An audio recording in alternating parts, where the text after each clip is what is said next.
Amelia, meron pa kami katanungan about naman sa mga proyekto ni Tambaloslos. Ay, dito talagang magagaya ko si PRRD idol eh. Putang ina mo, Tambaloslos! Wala kayong ginawa sa Leyte. Pinagbintangan niyo pa si PRRD na walang nagawa sa Leyte. Ma'am, murahin mo sa waray. Di maintindihan ni Tambaloslos yun. Warahin mo. Pinagkali mo yun ay! At yan mga kababayan, ito yung nakikita natin ngayon, nawi-witness natin, ito yung salubin ng bawat Pilipino. Mismo.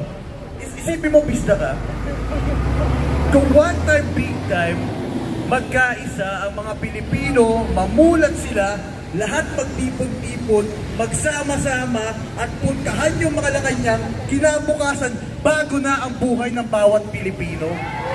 Amen! It will take just a little bit of money and effort for you to love this country. If you want to change the country, if you want to change the one sitting in the government, it's just one step away. Isang hakbang lang to mga kababayan. Kung gusto nyo lahat ng mga Pilipino, gusto nyo ng pagbabago, kung iniisip nyo yung kinabukasan nyong mga anak, isang hakbang lang ito ng pagkakaisa.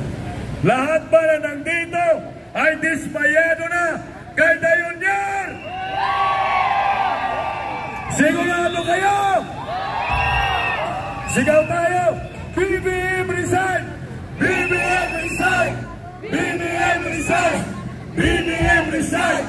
BBM resign! BBM resign! BBM resign! Ngayon, Brother Franco,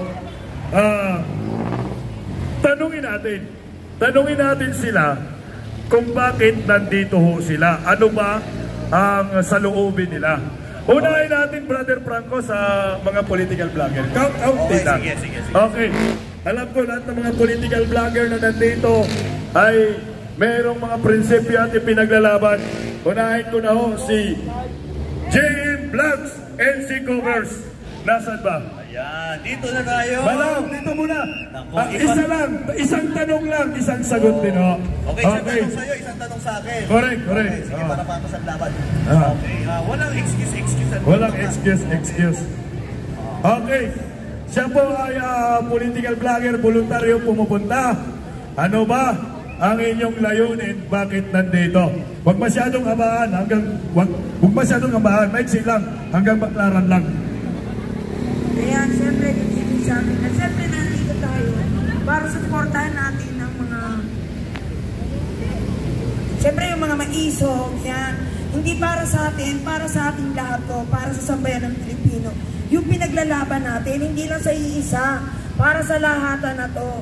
Kaya kailangan nandito tayo magsama-sama. Labas na kayo, ano pang hinihintay nyo? Nandito na kami araw-araw. Mababuhay ang mga maisog. Siyempre, solid Duterte ako since 2010. Ipaglalaban ko yan. Brother Franco, isang tanong, Brother Franco. Isang tanong ano ba ang pinapangarap mo sa Pilipinas ngayon? Ay siyempre, isa lang pinapangarap natin. Diretso na sa Diretso! Saan diretso? Saan tayo diretso? Saan diretso? Doon, sa gate ng Malacanang. Diretso! Maraming salamat po, JM Vlogs NC Covers! Ayan, diretso na daw, Brother Franco. Sabi ko nga, sige, pilit pupunta naman tayo doon. Nag-iipon lang tayo ng puwersa, hindi naman diretso. Magpalakas mo na. Ang palakas talaga natin. Gusto natin na sigurado, garantisado na oras gusto lumusog tayo sa Malacanang. Hindi, kahit gaano karami, police, at sisiguraduhin natin na makikiisa sa atin ang Armed Forces of the Philippines. Mismo! Dahil sila ang totoong tagapagtanggol ng mamamayang Pilipino. Since wala na tayong maasahan sa pambansang pulisya, wala na tayong maasahan eh. Sila nga wala na. Ang natatanging organisasyon o ahensya ng ating pamahalaan na talaga naman maaasahan natin sa oras na magkaroon ng pagkakaisa, walang iba kundi ang Armed Forces of the Philippines. Kaya ako, proud ako na reservist ako. Mismo, brother. Reservist ako. May training yan, di meron training. Nag-training tayo para ipagtanggol ang mamamayang Pilipino. Okay, Brother Franco, tatawag muli tayo ng isang maisang political vlogger ulit, si Ate Milby. Nasaan ba si Ate Milby? Wala nang ligtas ito. Sama-sama na ho tayo lumaban.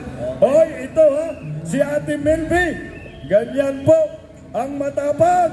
Ate Milby, Brother Franco, tanungin mo na, Brother Franco. Okay. Ano ba ang pinakadahilan kung bakit ka nagbablog ngayon? Ang dahilan kung bakit nag-vlog ako ngayon, dahil po nakikita ko ang mga mali na ginagawa ngayon sa ating mga kababayan. Nakikita ko ang mga street dweller na nagkalat na kung saan ay sinasabi nila Rigadon na haka-haka ang kahirapan. Kaya mga kababayan, sa mga kasamahan nating mga political vloggers, nakita ko kanina may mga vloggers po dito na ang sabi nila, iniwasan nila ang politika dahil sila ay takot. Bakit di nyo kami samahan at ipakita sa taong bayan ang totoong nangyayari sa ating bansa? Oh! Laban kasama ang bayan!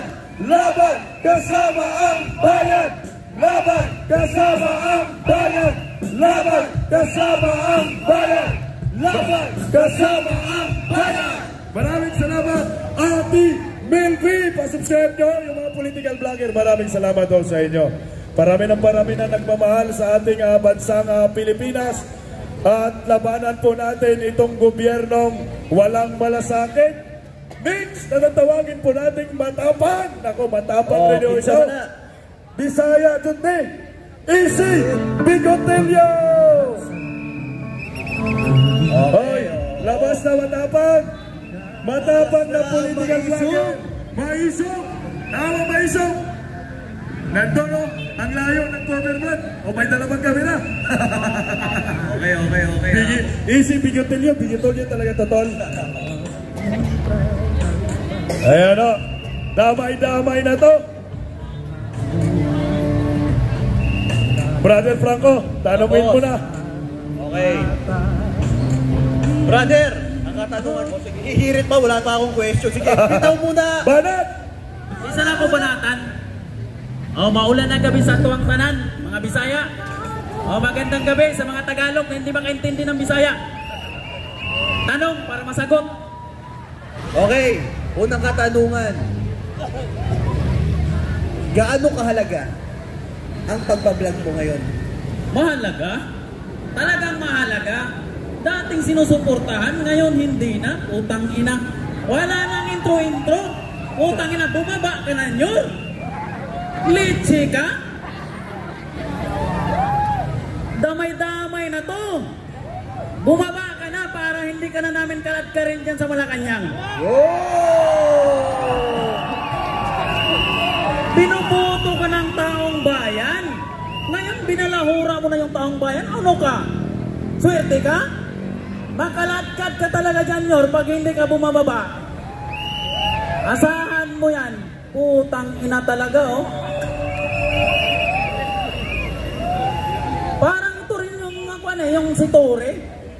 Ano to, Tore? Nagiba na yan, hindi na Tore yan. Kubo na lang, kubo. Putang ina, buti ka lang sa civilian. Punta ka doon sa West Philippines, kung matapang ka, baka maputulang ka ng daliri ron. Kaso, yung dinala nila sa West Philippines Sea, isang bangka.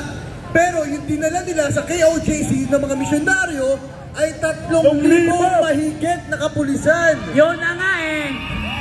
Yun na nga, kaunting tao lang yung hinahanap, 3,000 pinadala. Samantalang doon sa West Philippines, takot na takot sila, putang ina talaga. Mahilig lang sa civilian eh. Yun lang nyo, baka masubrahan ko pa eh.